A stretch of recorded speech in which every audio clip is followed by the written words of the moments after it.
Okay, so let's talk about cognitive behavioral therapy.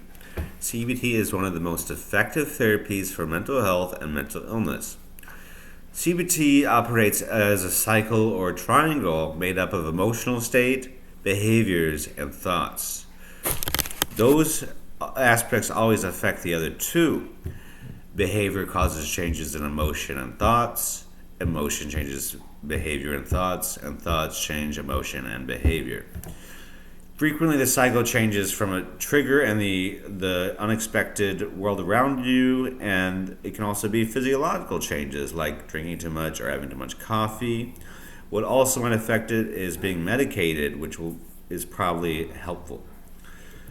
It would be good if it was helpful. In CBT, it is our job to catch negative spirals and replace these parts with a positive psychological spin. So let's start with an example. I had a real problem with coincidences. Whenever I observed a coincidence, I thought about being in the Matrix or the Truman Show or a magical world that just didn't make any sense to me. And that in turn made me feel very unsafe. My behaviors often involve self medicating with alcohol and a lot of drinking. And I know it might sound unusual. I know a lot of people don't have problems with coincidences. But it affected me poorly, and that's why it matters for the example. So, what did I do? I caught the triggers and picked a different thought. So, my therapist and I were talking about it, and she pointed out that whether the world was magical or natural, there would always be coincidences, probably meaningless ones. So, I had better get used to them because they'd be around for the rest of my life. So once I've replaced the negative thoughts with healthy ones, the rest of the cycle followed suit. My emotions became a feeling of safety, and my behavior changed to motivation, like working on my YouTube account, what I'm doing right now. Okay, let's talk about one more example. This I call the Buddha meets Sherlock cycle. This one requires some background explanation. Okay, so for a short stint in my life, I was involved with magic, New Ageism, and the occult. Something I did was something called sigils, which is when you make marks on a piece of paper to make something manifest in the world around you. You do this by rearranging the consonants of the sentence and making a design from them. Anyway, my will for the magical sigil was to encounter a Buddhist monk in orange robes in public. Indeed, about a month or two later, while I was perusing a Barnes & Noble, such a monk entered the bookstore and ordered a hot drink.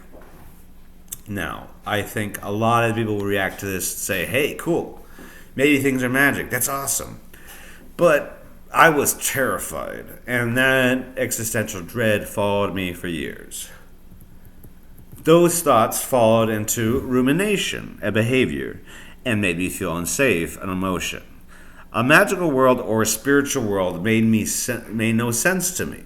There was nothing to hold on to, nothing concrete, nothing definite. So what did I turn to? Sherlock Holmes, of course. Sherlock is the king of logic, deduction, and observation. He isn't troubled by the supernatural, and he has the strongest hold on reality. If I had to choose between magic and Sherlock Holmes, I'd pick Sherlock any day of the week. Sherlock would point out that there is no possible or causal link between a design I put on a piece of paper and running into somebody at a Barnes & Noble's, regardless of whether there was intention there. That is to say, intention alone is not sufficient to make something happen. So, thinking like Sherlock, I found myself feeling safer, and I was ruminating less, which allowed me to be more motivated. Okay, so those two examples are good enough for now, but I'd like to talk shortly about the source of CBT, which is actually ancient Rome. That's right. Cognitive behavioral therapy has its roots in the Roman Empire when the philosophy of Stoicism began. CBT has its roots in Stoicism, and my therapist thinks so too. Colloquially, Stoicism means being emotionless, like Clint Eastwood, having a stiff upper lip. But Stoicism, philosophically, is really about relating to things in the best way possible. And that often involves expressing oneself as an intensely emotional, complex being. If you would like to know more about the philosophy of Stoicism, I suggest you research three Stoic philosophers who influenced one another: Epictetus, Seneca, and Marcus Aurelius. Interestingly enough, Marcus Aurelius was a Roman emperor, and Epictetus was a slave. And I would also suggest two books to you about Stoicism, or three books: How to Be a Stoic, How to Think Like a Roman Emperor, or Meditations by Marcus Aurelius. The most important and central concept of Stoicism is simple. One understands that they have very little control over what happens in their life, but one does have great control over how one relates to it. And that's what cognitive behavioral therapy is all about.